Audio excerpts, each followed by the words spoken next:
अस्सलाम वालेकुम। Study online MPCS में खुशामदीद। आज हम यूनिट 3 एक्सरसाइज 3.2 का क्वेश्चन 20, 21 एंड 22 सॉल्व करेंगे। लेकिन इन क्वेश्चन को सॉल्व करने से पहले अगर आपने अभी तक मेरे चैनल को सब्सक्राइब नहीं किया तो काइंडली सब्सक्राइब कर लें और बेल के आइकन पर क्लिक करें ताकि मेरे नई आने वाली वीडियो की नोटिफिकेशन आपको मिलती रहे। Exercise 3.2 question find the logarithms of. इन क्वेश्चन में हमें लोगैरिथम मालूम करना है। क्वेश्चन 20 है 1728 टू बेस 2√3। इसको सॉल्व करने के लिए हम सबसे पहले इस क्वेश्चन को लोगैरिथमिक फॉर्म में लिखेंगे। लोग के यहाँ हम बेस लिखते हैं तो बेस गिवन है 2√3।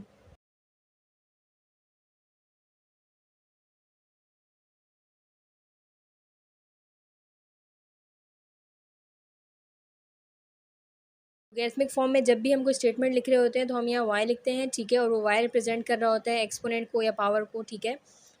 फ़र्ज़ करें अगर हम यहाँ y की जगह x लिख दें तो भी ठीक है, x भी लिख सकते हैं हम। अभी हमने इसको लोगैरिथमिक फॉर्म में लिख लिया है। अब हम इसको एक्सपोनेंशियल फॉर्म में लिखेंगे। एक्सपोनेंशियल फॉर्म में हम सबसे पहले बेस लिखते हैं तो बेस क्या है 2√3, ठीक है। फिर हम एक्सपोनेंट या पावर लिखते हैं तो एक्सपोनेंट क्या है x है, ठीक है। और यहाँ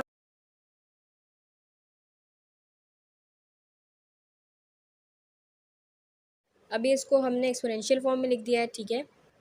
अब ये x जो है ये इन दोनों की पावर है, ठीक है, तो इन दोनों को हम अलग अलग दे देते हैं।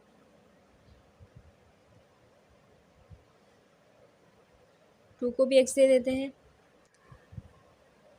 और √3 को भी हम x दे देते हैं, ठीक है।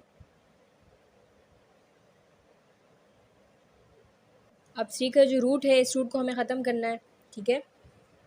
तो ये तो हमें पता है कि स्क्वायर रूट जो है वो इक्वल होता है, स्क्वायर रूट इक्वल होता है 1/2 के, ठीक है। अगर ये क्यूब रूट होता है, यहाँ 3 होता है, 1/3 के इक्वल होता है। अगर यहाँ 4 होता, इंडेक्स 4 होती, ठीक है, तो ये 1/4 के इक्वल होता है। लेकिन ये स्क्वायर रूट है, यहाँ कुछ नहीं है तो 2 है, तो इक्वल है 1/2 के।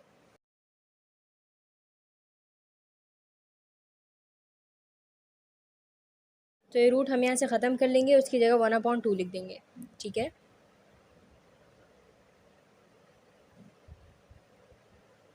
टू की पावर x है।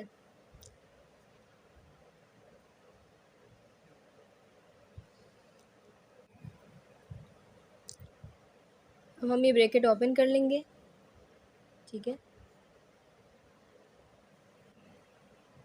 इसको हम इस तरह से लिख देंगे। अब हम इसके फैक्टर्स बनाएंगे, ठीक है। तो फैक्टर बनाने के लिए हम इसका एलसीएम ले लेते हैं।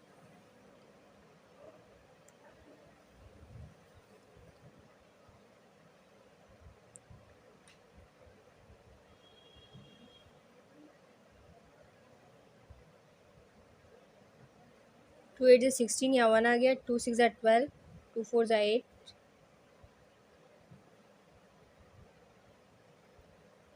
2 4 = 8, 2 3 = 6, 2 2 = 4, 2 2 = 4, 2 1 = 2, 1 यहाँ आ जाएगा। 2 6 = 12, 2 10 = 20, 1 यहाँ आ जाएगा। 2 8 = 16,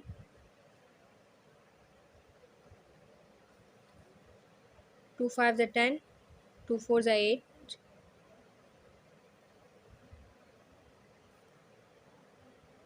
2 2 = 4, 1 यहाँ आ जाएगा। 2 7 = 14। अब 2 के टेबल में 27 नहीं आता तो हम 3 से कर लेते हैं। 3 9 = 27,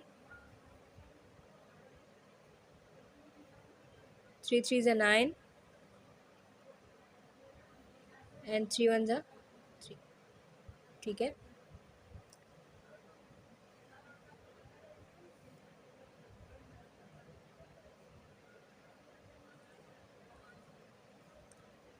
अब इसका एलसीएम लेने के बाद हमारे पास जो आया हम उसको यहाँ लिख देंगे, ठीक है। 2 जो है वो 1 2 3 4 5 6 टाइम है, ठीक है। और 3 जो है 1 2 3 टाइम है।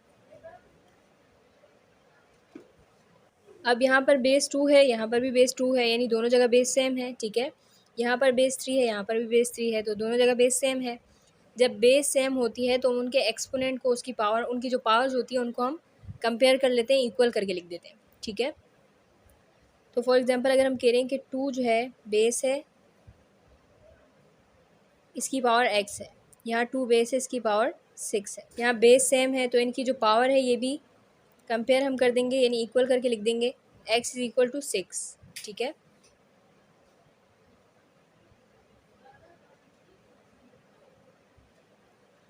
अब इनको देख लेते हैं, यहाँ पर भी बेस 3 है और यहाँ पर भी बेस 3 है, ठीक है। यहाँ पर पावर 1/2 और x है, ठीक है, और यहाँ पर पावर 3 है। अब ये बेस सेम है तो इनकी जो पावर्स हैं, ये जो एक्सपोनेंट है, इनको भी हम क्या करेंगे, कंपेयर कर लेंगे, इक्वल कर के लिख लेंगे ना। तो 1/2 x इज इक्वल टू 3। अब ये 2 यहाँ डिवाइड हो रहा है, ठीक है। जब ये 3 के पास आएगा तो ये मल्टीप्लाई हो जाएगा और x के साथ हम 1 को शो नहीं करेंगे ना। 3 2 ज़ा 6 या 2 3 ज़ा 6, तो आंसर क्या आ जाएगा, 6।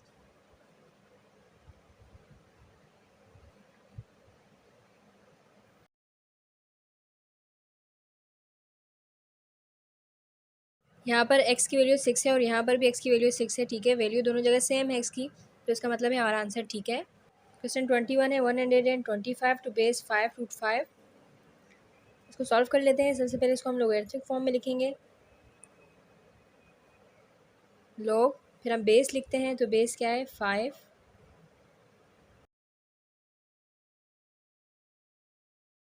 वन 25। यहाँ हम एक्सपोनेंट या पावर लिखते हैं, ठीक है। आप चाहें तो y भी लिख सकते हैं। अभी हमने लोगरिथमिक फॉर्म में लिख दिया है, अब हम इसको एक्सपोनेंशियल फॉर्म में लिखेंगे। एक्सपोनेंशियल फॉर्म में सबसे पहले हम बेस लिखते हैं, ठीक है, फिर हम एक्सपोनेंट या पावर लिखते हैं। तो यहाँ पर एक्सपोनेंट क्या है, x है, यहाँ हम 125 लिख देंगे। अब ये x इन दोनों की पावर है तो हम इन दोनों को अलग अलग दे देंगे। 5 की पावर भी x है और रूट 5 की पावर भी x है, ठीक है। अब रूट को ख़त्म करना है, ठीक है। तो स्क्वायर रूट है, स्क्वायर रूट किसके इक्वल होता है, 1/2 के इक्वल होता है।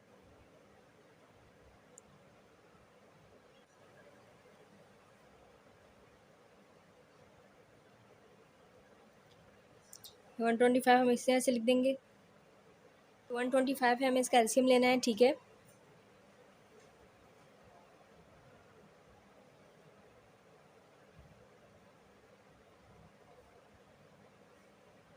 फाइव 2 ज़ा 10, 5 5 ज़ा 25,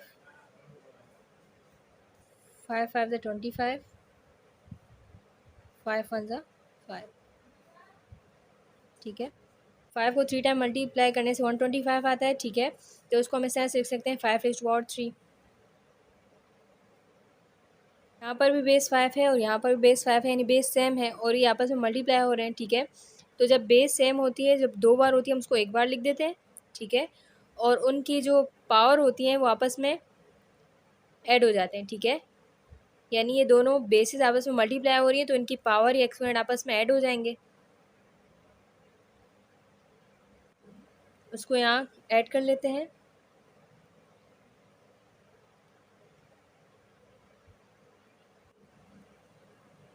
कैल्शियम लेने से हमारे पास आ जाएगा 2, ठीक है। और यहाँ पर इसको ऐड करें 2x plus x, 2x plus 1x, तो यहाँ 3x आ जाएगा, ठीक है। और 2 हम इस तरह से लिख देंगे।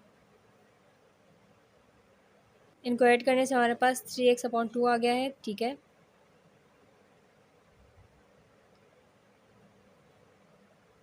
अब यहाँ पर भी बेस सेम है, यहाँ पर भी बेस सेम है और दोनों बेसिस इक्वल हैं, ठीक है। जब बेसिस सेम होती हैं और इक्वल होती हैं तो उनके पावर या एक्सपोनेंट को भी हम कंपेयर कर लेते हैं, उनको इक्वल करके लिख देते हैं, ठीक है। इजी वर्डिंग में ये कह सकते हैं, जब बेसिस सेम हो और इक्वल हो तो उनकी पावर या एक्सपोनेंट भी इक्वल हो जाते हैं, ठीक है।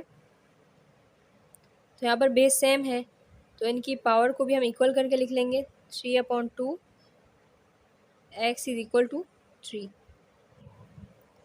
अब ये 2 यहाँ डिवाइड हो रहा है, ठीक है। ये इक्वल के इस साइड आएगा 3 के पास तो ये मल्टीप्लाई हो जाएगा, यहाँ पर 3x रह जाएगा, ठीक है। 3 2 ज़ा 6, ये 3 इस x से मल्टीप्लाई हो रहा है, तो जब ये यहाँ आएगा तो ये डिवाइड हो जाएगा। 3 1 ज़ा 3, 3 2 ज़ा 6 और 2 आ जाएगा। ठीक है, आप इसको डिवाइड भी कर सकते हैं और डायरेक्ट कैंसिल भी कर सकते हैं। हमारे पास x की वैल्यू 2 आ गई है।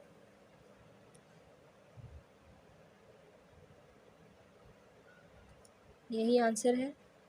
क्वेश्चन 22 है 0.0001 टू बेस 0.001।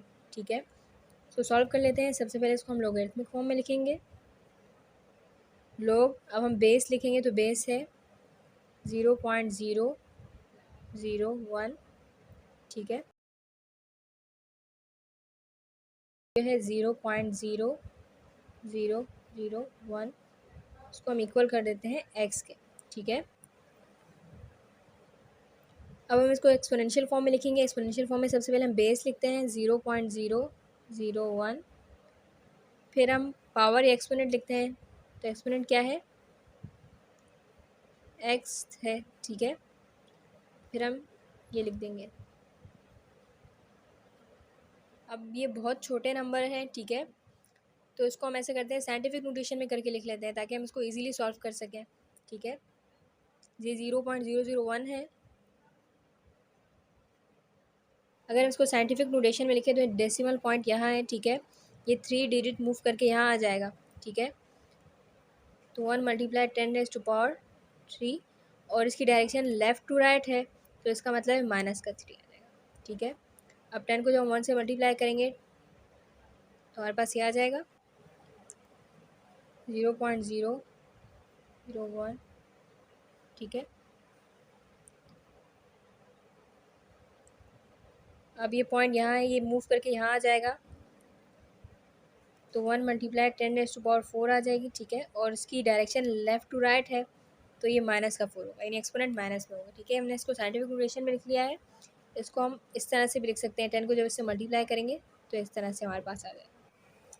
अब यहाँ हमारे पास क्या आ जाएगा, 10⁻⁻3। ठीक है, और यहाँ 10⁻⁻4। हम इसको ईजिली सॉल्व कर सकते हैं। ठीक है, अब 10 की पावर -3 और उसकी पावर x है, तो पावर की पावर आपस में मल्टीप्लाई हो जाएगी, तो -3x आ जाएगा, और यहाँ पर 10 की पावर -4। अब यहाँ पर बेस 10 है, यहाँ पर भी बेस 10 है। ठीक है, बेसेस इक्वल होती हैं तो इनकी जो पावर होती है उनको भी हम कंपेयर कर लेते हैं और इक्वल करके लिख लेते हैं। ठीक है, तो इसका मतलब है -3x जो इक्वल है -4 के। ठीक है, अब ये माइनस इस माइनस से कैंसिल आउट हो जाएगा, ये 3 यहाँ मल्टीप्लाई हो रहा है x के पास। ठीक है, जब हम इसको इक्वल के साइड लेके आएंगे तो ये डिवाइड हो जाएगा। अब x की वैल्यू हमारे पास आ गई 4/3। ठीक है, और यही आंसर है।